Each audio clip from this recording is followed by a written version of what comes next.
ನಾನು ಶೋಭಾ. ನನಗೆ ಈಗ 40 ವರ್ಷ ವಯಸ್ಸಾಗುತ್ತಿದ್ದಂತೆ ನನ್ನ ದೇಹ ಆಕರ್ಷಕವಾಗಿತ್ತು. ನಾನು ತುಂಬಾ ಸುಂದರವಾಗಿದ್ದೆ. ನಾನು ಮನೆಯಲ್ಲಿ ಒಬ್ಬಂಟಿಯಾಗಿ ವಾಸಿಸುತ್ತಿದ್ದೆ. ನಾನು ಇನ್ನೂ ಮದುವೆಯಾಗಿರಲಿಲ್ಲ. ನನಗೆ ಸೂಕ್ತವಾದವರು ಸಿಗುತ್ತಿದ್ದರು. ಆದರೆ ನನಗೆ ಮದುವೆಯಲ್ಲಿ ಯಾವುದೇ ಆಸಕ್ತಿ ಇರಲಿಲ್ಲ. ನಾನು ಉದ್ಯೋಗ ಮಾಡುತ್ತಿದ್ದೆ ಮತ್ತು ಉತ್ತಮ ವೇತನ ಪಡೆಯುತ್ತಿದ್ದೆ. ಮದುವೆಯಾಗಿ ಯಾರೊಬ್ಬರ ಗುಲಾಮನಾಗಬೇಕೆಂದು ನಾನು ಬಯಸಲಿಲ್ಲ. ಇದುವರೆಗೆ ನಾನು ನನ್ನ ಸ್ನೇಹಿತೆಯರ ಮದುವೆಯ 100 ಕೆಟ್ಟ ಅನುಭವಗಳನ್ನು ಕೇಳಿದ್ದೇನೆ.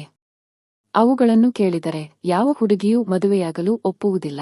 ಆ ಕಾರಣಕ್ಕಾಗಿ ನಾನು ಇದುವರೆಗೂ ಸಿಂಗಲ್ ಆಗಿ ಜೀವನವನ್ನು ನಡೆಸುತ್ತಿದ್ದೇನೆ. ನನ್ನ ದೊಡ್ಡ ಅಣ್ಣ ತನ್ನ ಕೆಲಸದಲ್ಲಿ ಯಾವಾಗಲೂ ಬ್ಯುಸಿಯಾಗಿರುತ್ತಿದ್ದನು.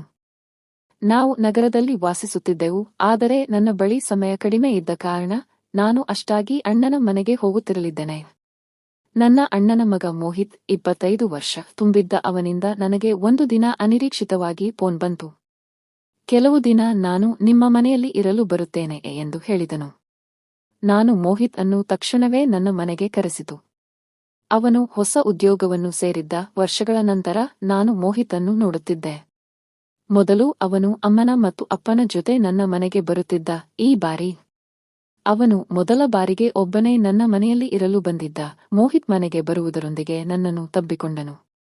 ಅವನು ನನ್ನನ್ನು ತಬ್ಬಿಕೊಂಡಾಗ ಅವನು ಬಿಡಲು ಸಿದ್ಧನೇ ಇರಲಿಲ್ಲ. ಮೋಹಿತ್ಗೆ ಏನಾಯಿತು ಎಂಬುದು ನನಗೆ ಅರ್ಥವಾಗಲಿಲ್ಲ.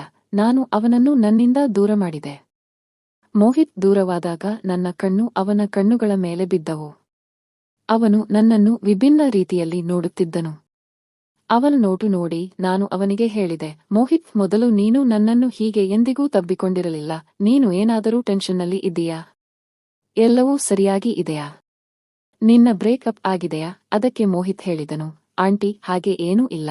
ನಾನು ನಿಮ್ಮನ್ನು ವರ್ಷಗಳ ನಂತರ ಭೇಟಿಯಾದದ್ದಕ್ಕೆ ತುಂಬಾ ಖುಷಿಯಾಗಿದೆ.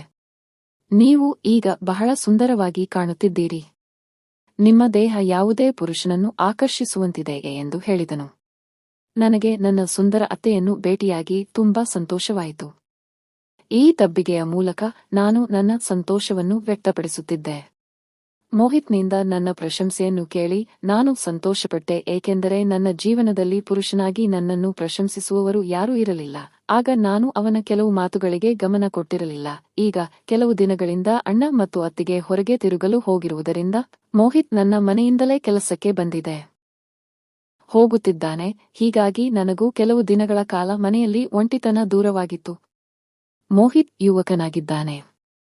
ನನ್ನೊಂದಿಗೆ ಇರುವಾಗ ಅವನು ನನ್ನನ್ನು ಹೀಗೆ ನೋಡುತ್ತಾನೆ ಎಂದು ನನಗೆ ತಿಳಿದಿರಲಿಲ್ಲ. ನನ್ನ ಮನೆಯಲ್ಲಿ 2 ಬೆಡ್ರೂಮ್ಗಳಿದ್ದವು. ಆದರೆ ಮನೆಯಲ್ಲಿ ಒಂದೇ ಒಂದು ಬಾತ್ರೂಮ್ ಇತ್ತು. ಅದು ಮಾಸ್ಟರ್ ಬೆಡ್ರೂಮ್ ಕೊಠಡಿಯಲ್ಲಿದೆ. ಮಾಸ್ಟರ್ ಬೆಡ್ರೂಮ್ ನನ್ನದು. ಮನೆಯಲ್ಲಿರುವ ಇನ್ನೊಂದು ಸಾಮಾನ್ಯ ಬಾತ್ರೂಮ್ ನಾನು ಬಳಸುತ್ತಿರಲಿಲ್ಲ.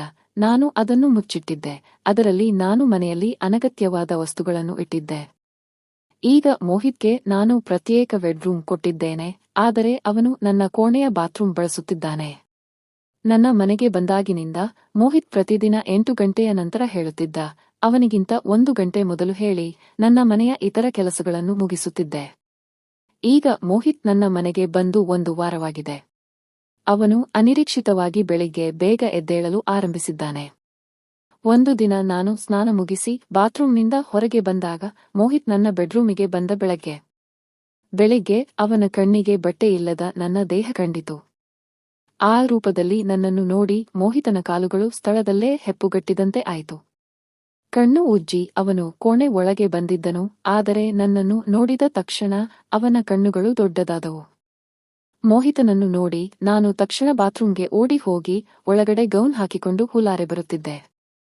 ನಾನು ಹೊರಗೆ ಬರುತ್ತಿದ್ದಂತೆ ಮೋಹಿತ್ ಹೇಳಿದ, ಆಂಟಿ, ಇಂದು ನನ್ನ ಕಣ್ಣೆ ತೆರೆಯುತ್ತಲೇ ಇರಲಿಲ್ಲ.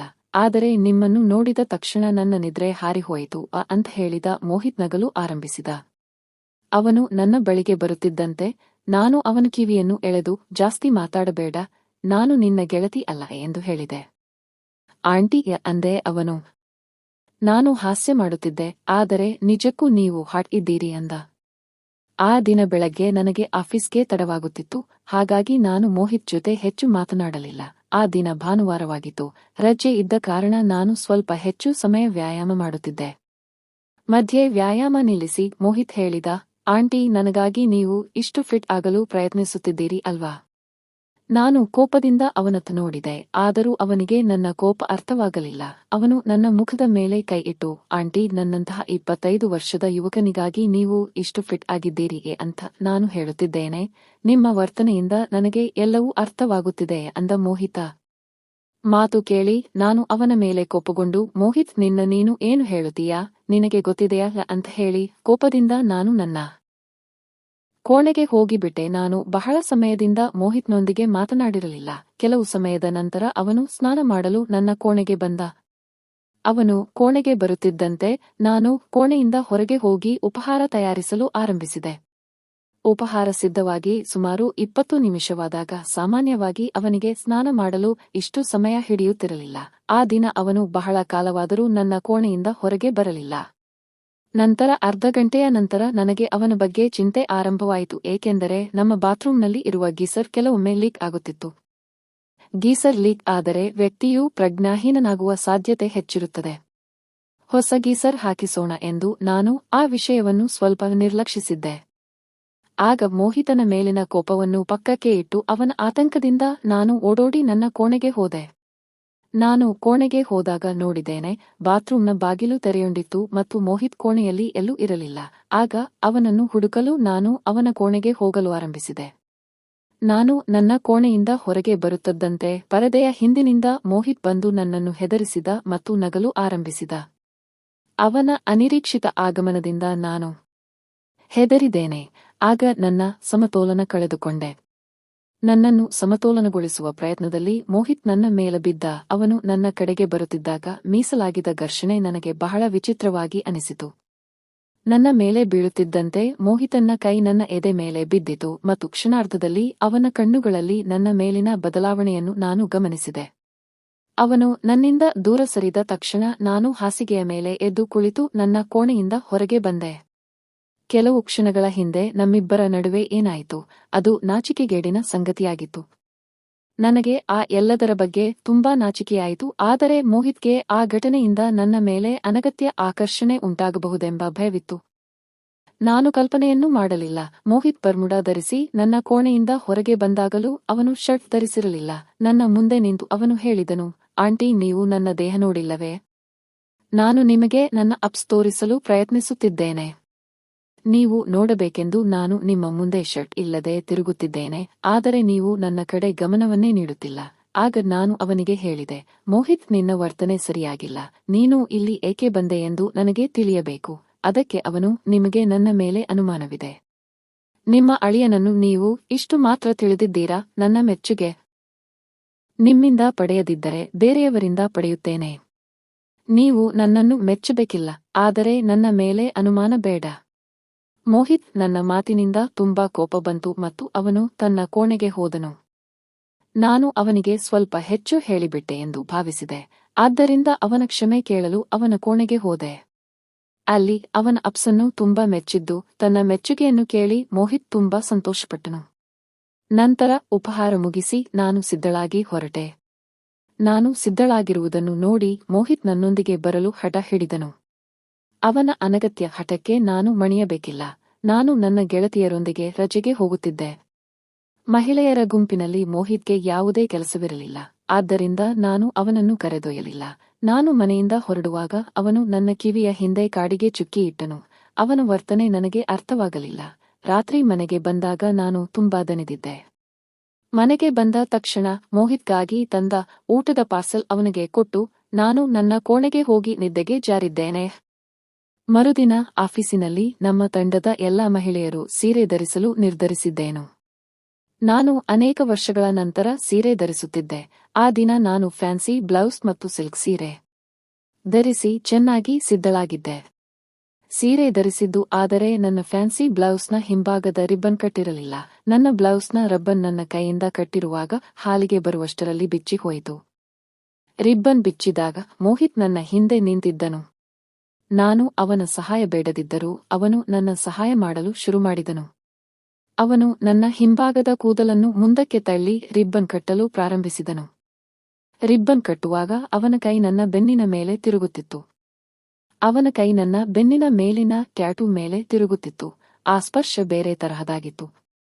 ನಾನು ರಿಬ್ಬನ್ ಕಟ್ಟಿ ಆಯ್ತ ಅಂತ ಕೇಳಿದೆನು, ಆದರೆ ಅವನು ನನ್ನ ಮಾತಿಗೆ ಗಮನ ಕೊಡಲಿಲ್ಲ. ನಾನು ಅವನತ್ತ ತಿರುಗಿ, ಬೆಳಗ್ಗೆ ನಿನಗೇನು ಆಗ್ತಿದೆ?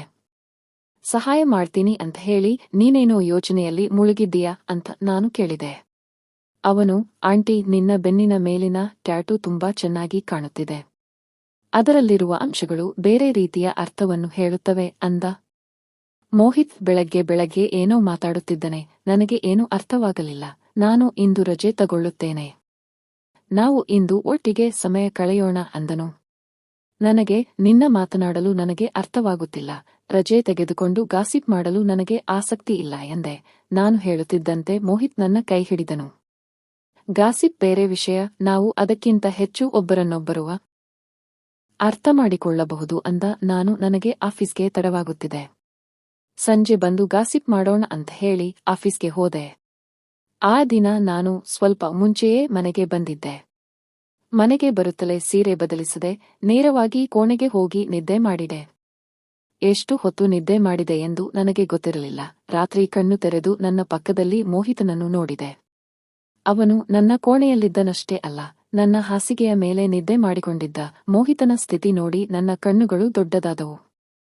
ಅವನ ಶರ್ಟ್ ಬಟನ್ಗಳು ಸಂಪೂರ್ಣವಾಗಿ ಬಿಚ್ಚಿದ್ದವು ಮತ್ತು ಅವನ ಕೈ ನನ್ನ ಮೇಲಿತ್ತು. ಮೋಹಿತ ನನ್ನ ಪಕ್ಕದಲ್ಲಿ ನಿದ್ದೆ ಮಾಡುತ್ತಿದ್ದ. ಅವನನ್ನು ನೋಡಿ ನಾನು ತಕ್ಷಣ ಎದ್ದು ಕೊನೆಯ ಲೈಟ್ಸ್ ಆನ್ ಮಾಡಿದೆ. ಮೋಹಿತನನ್ನು ಕೂಡ ನನ್ನ ಪಕ್ಕದಿಂದ ಎಬ್ಬಿಸಿದೆ. ನಾನು ಹೇಳಿದೆ, ಏನೂ ನಡೆಯುತ್ತಿದೆ? ನಾನು ನಿದ್ದೆಯಲ್ಲಿದ್ದಾಗ ನೀನು ನನ್ನ ಜೊತೆಗೆ ಏನು ಮಾಡುತ್ತಿದ್ದೆ? ಆಗ ಮೋಹಿತ ಹೇಳಿದ, ಆಂಟಿ, ಏನೂ ಇಲ್ಲ, ನಾನು ನಿಮ್ಮೊಂದಿಗೆ ಹ್ಯಾಬ್ಲರ್ಗೆ ಬಂದಿದ್ದೆ. ನಾನು ನಿದ್ದೆಯಲ್ಲಿದ್ದಾಗ ಈ ಮೂರ್ಖ ಹುಡುಗ ನನ್ನ ಜೊತೆ ಯಾವ ರೀತಿಯ ಮಾತುಕತೆಯನ್ನು ನಡೆಸುತ್ತಿದ್ದ ಎಂದು ತಿಳಿದು ನಾನು ಕೋಪದಿಂದ ಅವನನ್ನು ಕೋಣೆಯಿಂದ ಹೊರಗೆ ಕಳುಹಿಸಿದೆ. ಅವನು ಕೋಣೆಯಿಂದ ಹೊರಗೆ ಹೋದಾಗ ನಾನು ನನ್ನನ್ನು ಕನ್ನಡದಲ್ಲಿ ನೋಡಿದೆ. ಹಠಾತ್ತನೆ ನನ್ನ ದೇಹದಲ್ಲಿ ನೋವು ಅನುಭವವಾಯಿತು. ಅಷ್ಟೇ ಅಲ್ಲ, ನನ್ನ ಕುತ್ತಿಗೆಯ ಮೇಲೆ ಕೆಲವು ಗುರುತುಗಳು ಕಂಡುಬಂದವು. ಆದ್ದರಿಂದ ಮೋಹಿತನ ಮೇಲೆ ನನಗೆ ಅನುಮಾನ ಬರಲು ಆರಂಭವಾಯಿತು. ಆ ರಾತ್ರಿ ಮೋಹಿತ ನನ್ನ ಕೋಣೆಗೆ ಬರಲು ಬಹಳ ಹಠ ಹಿಡಿದಿದ್ದ, ಆದರೆ ನಾನು ಅವನಿಗೆ ಅವಕಾಶ ನೀಡಲಿಲ್ಲ. ಅವನ ನೋಟ ನನಗೆ ಸರಿಯಾಗಿ ಅನಿಸಿಲ್ಲ. ಆಗ ನಾನು ಅವನನ್ನು ನನ್ನ ಮನೆಯಲ್ಲಿ ಇನ್ನೂ ಹೆಚ್ಚು ದಿನ ನನ್ನೊಂದಿಗೆ ಇರಿಸಿಕೊಳ್ಳಲು ಸಾಧ್ಯವಿಲ್ಲ ಎಂದು ನಿರ್ಧಾರ ಮಾಡಿಕೊಂಡೆ. ಮರುದಿನ ನಾನು ಮೋಹಿತನನ್ನು ನನ್ನ ಮನೆಯಿಂದ ಕಳುಹಿಸುವುದೆಂದು ನಿರ್ಧಾರ ಮಾಡಿಕೊಂಡೆ. ಮರುದಿನ ಬೆಳಿಗ್ಗೆ ಮೋಹಿತ ನಗುತ್ತಾ ನನ್ನ ಕೋಣೆಗೆ ಬಂದ. ಅವನಿಗೆ ನಾನು ರಾತ್ರಿ ಅವನ ವರ್ತನೆಯನ್ನು ಮರೆತಿದ್ದೇನೆ ಎಂದು ಅನಿಸಿತು. ಅವನನ್ನು ನೋಡುತ್ತಲೇ ನಾನು ಹೇಳಿದೆ, ಮೋಹಿತ, ಇದೀಗಲೇ ನೀನು ನಿನ್ನ ಮನೆಗೆ ಹೋಗು. ನೀನು ರಾತ್ರಿ ನನ್ನೊಂದಿಗೆ ಹೇಗೆ ವರ್ತಿಸಿದ್ದೀಯೋ ಅದು ನನಗೆ ಚೆನ್ನಾಗಿ ತಿಳಿದಿದೆ. ಆದರೆ ಮೋಹಿತ ಆಂಟಿ, ನಾನು ಈಗಲೇ ಇಲ್ಲಿಂದ ಹೋಗಲು ಸಿದ್ಧನಿದ್ದೇನೆ. ಆದರೆ ಅದಕ್ಕೂ ಮೊದಲು ನೀವು ನನ್ನ ಒಂದು ಮಾತು ಕೇಳಬೇಕು. ನೀವು ನನ್ನೊಂದಿಗೆ ಕೆಲವು ಗಂಟೆಗಳ ಕಾಲ ನಗರದ ಹೊರಗೆ ಬರಬೇಕು. ಮೋಹಿತ ನನ್ನನ್ನು ಎಲ್ಲಿಗೆ ಕರೆದುಕೊಂಡು ಹೋಗಬೇಕು ಎಂದು ನನಗೆ ಅರ್ಥವಾಗಲಿಲ್ಲ. ಅವನು ತುಂಬಾ ಒತ್ತಾಯ ಮಾಡಿಸಲು ಆರಂಭಿಸಿದ. ಅದು ಅವನ ಕೊನೆಯ ಬಯಕೆ ಎಂದು ಭಾವಿಸಿ ನಾನು ಅವನೊಂದಿಗೆ ಹೋಗಲು ಒಪ್ಪಿದೆ. ಏಕೆಂದರೆ ಆ ದಿನದ ನಂತರ ನಾನು ಅವನೊಂದಿಗೆ ಭಾವನಾತ್ಮಕ ಸಂಬಂಧವನ್ನು ಇಟ್ಟುಕೊಳ್ಳುವುದಿಲ್ಲ ಎಂದು ನಾನು ನಿರ್ಧಾರ ಮಾಡಿಕೊಂಡೆ. ಕೆಲವೇ ಸಮಯದಲ್ಲಿ ನಾನು ಮೋಹಿತನೊಂದಿಗೆ ನಗರದ ಹೊರಗೆ ಹೊರಟೆ. 5 ಗಂಟೆ ಸುಮಾರಿಗೆ ನಾವು ಒಂದು ರೆಸಾರ್ಟ್ಗೆ ಬಂದೆವು. ರೆಸಾರ್ಟ್ ಅದ್ಭುತವಾಗಿ ಅಲಂಕರಿಸಲ್ಪಟ್ಟಿತ್ತು. ಅಲ್ಲಿಗೆ ಬಂದ ನಂತರ ನಾನು ಮೋಹಿತನನ್ನು ಕೇಳಿದೆ, ನೀನು ನನ್ನನ್ನು ಇಲ್ಲಿ ಏಕೆ ಕರೆತಂದೆ? ಆದರೆ ಅವನು ಏನನ್ನೂ ಹೇಳಲಿಲ್ಲ. ಹೋದ ತಕ್ಷಣ ನಾನು ನೋಡಿದೆ, ಅಲ್ಲಿ ಯುವಕ ಯುವತಿಯರ ವಿವಾಹ ಸಮಾರಂಭ ನಡೆಯುತ್ತಿತ್ತು.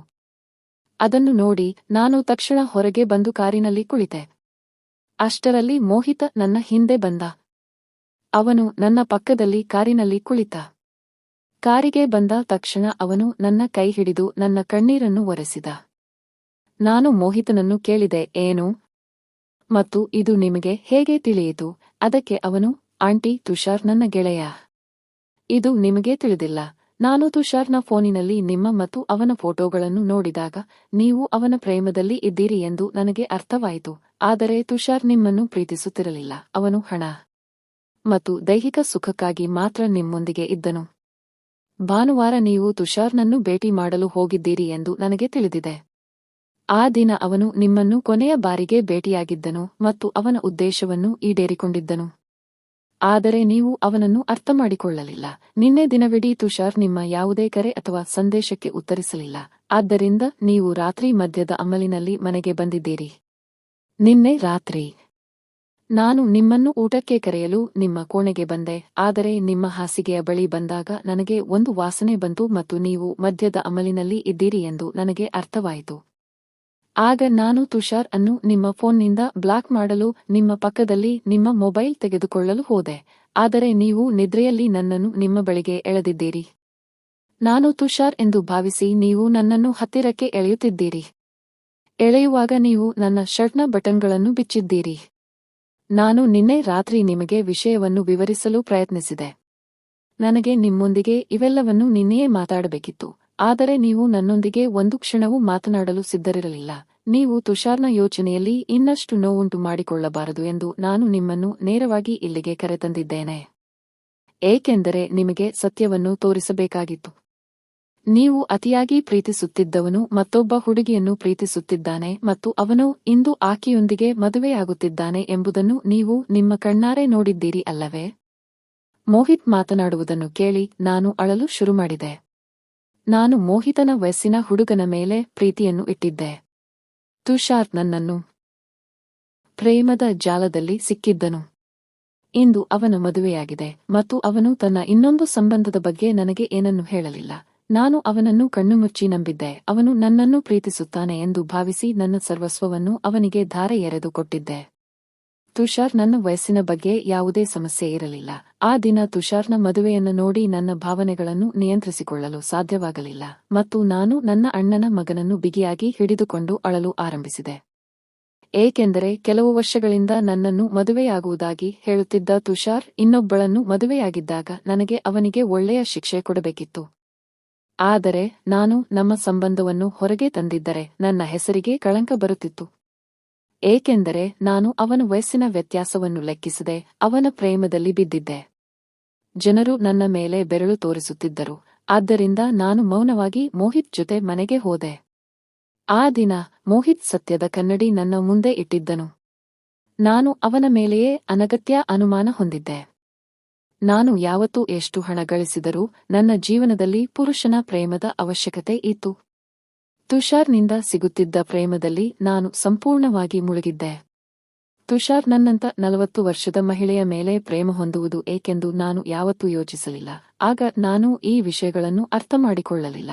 ಹಾಗಾದರೆ ನನಗೆ ನನ್ನ ಪ್ರೇಮ ನಿಜವಾಗಿತ್ತು, ಆದರೆ ಅವನು ನನ್ನ ಪ್ರೇಮವನ್ನು ದುರುಪಯೋಗಪಡಿಸಿಕೊಂಡಿದ್ದನು.